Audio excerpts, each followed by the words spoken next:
La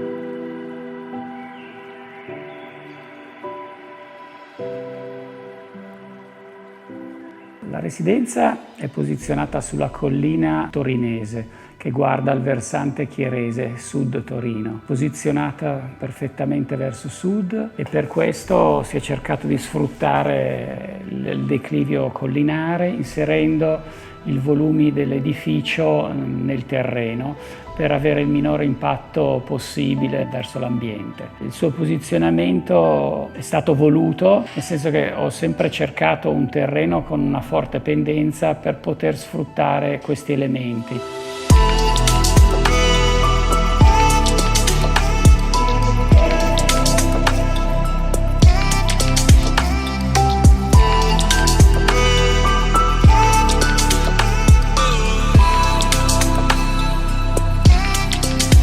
Entrando dentro la casa ci troviamo immediatamente nello spazio unico del soggiorno e della cucina.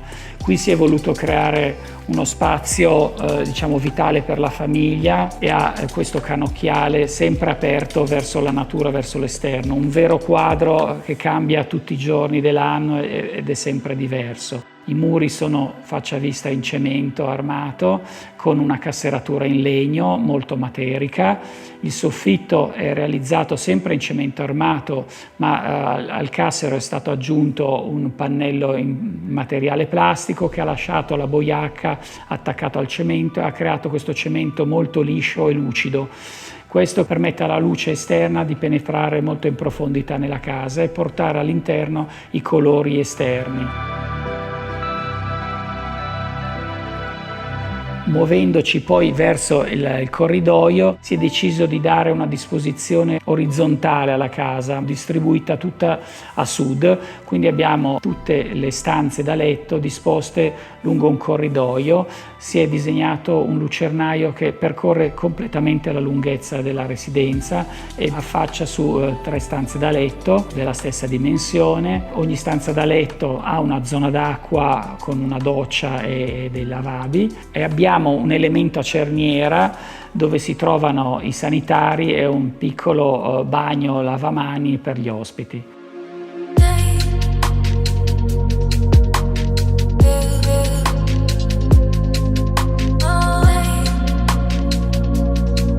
Si è deciso di recuperare per realizzare elementi d'arredo il cassero di legno impregnato del cemento. Così si è creata la cornice per il camino, così si è creato il piano del tavolo da pranzo e molte porte che danno sul corridoio.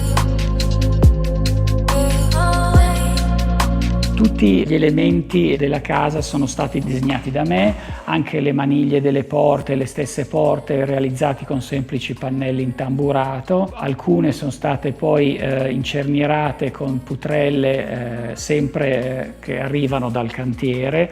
Le maniglie sono delle semplici lamiere metalliche piegate che vanno ad abbracciare il muro in modo da potersi inserire completamente e lasciare la luce piena del passaggio. Altro elemento particolare è che non si trova lo zoccolino, il battiscopa, perché prima di tutto il cemento non ha bisogno di protezione, ma soprattutto si voleva creare questo elemento verticale della parete che sembrasse che venisse un po' da sotto il pavimento, come se il pavimento stesse galleggiando tra i muri.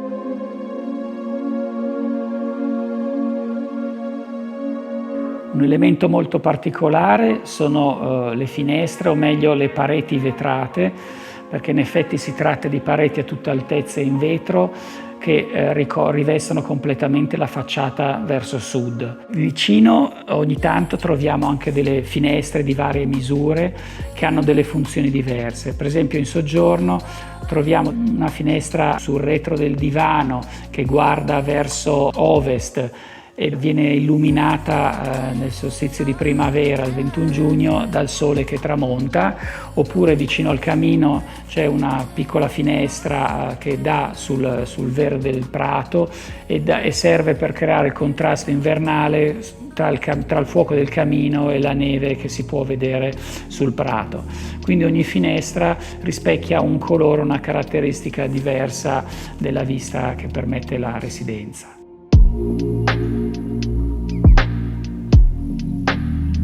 All'interrato troviamo questo pozzo di luce con 2 ampie finestre a tutta altezza che danno su un primo locale un piccolo soggiorno dove arriva la scala, e un secondo locale che è la biblioteca che si affaccia su questo cavedio con una parete vetrata, e il cavedio ospita un giardino minerale. Queste sono pietre di luserna, di una pietra piemontese tipica.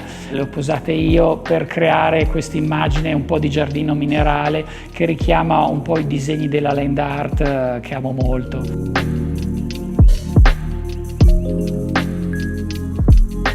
I 2 volumi si leggono esternamente, realizzati con 2 materiali diversi, uno quello pubblico in cemento, l'altro quello più privato in corten. Sono stati pensati in questo modo proprio sia concettualmente che materialmente, perché danno la parte in corten con questi elementi orizzontali che hanno la funzione di frangisole per non permettere al sole estivo di entrare in casa, mentre il sole invernale molto più basso penetra nella casa e la riscalda.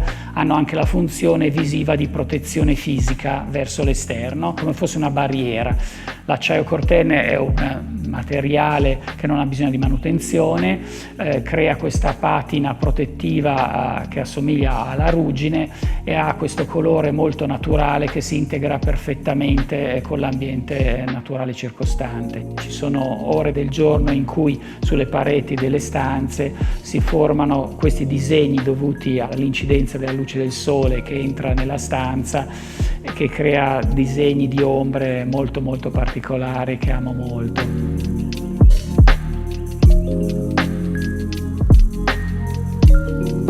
La casa, che quindi segue il disegno della cascina piemontese, disegna sul terreno una Y stilizzata. Abbiamo questo elemento orizzontale che segue le linee di pendenza della collina, incassato fino al primo piano nel terreno, e poi il fienile perpendicolare ad esso che serve come protezione dai venti e per creare una piccola aia di protezione all'edificio. Quindi questa era l'idea principale della casa, richiamare un'architettura vernacolare, rivisitandola chiaramente, però con una forte idea di radicamento territoriale piemontese.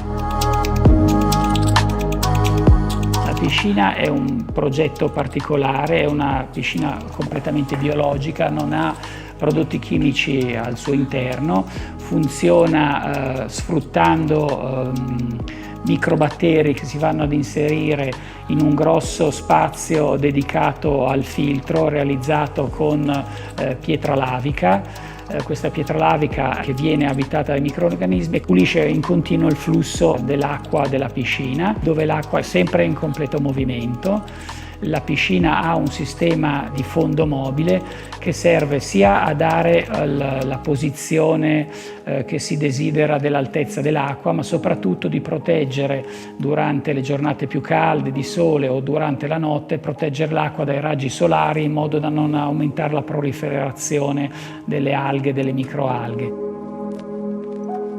Adesso ci stiamo vivendo da 10 anni, la qualità di vita qui all'interno è comunque eccezionale, sia per il comfort dovuto al pavimento radiante che dà caldo in inverno e fresco in estate, sia dalla ventilazione meccanizzata, dalle protezioni solari, ma sia anche comunque dalla scelta dei volumi, dalla scelta dei materiali. Ci dà una qualità di vita notevole che amiamo molto.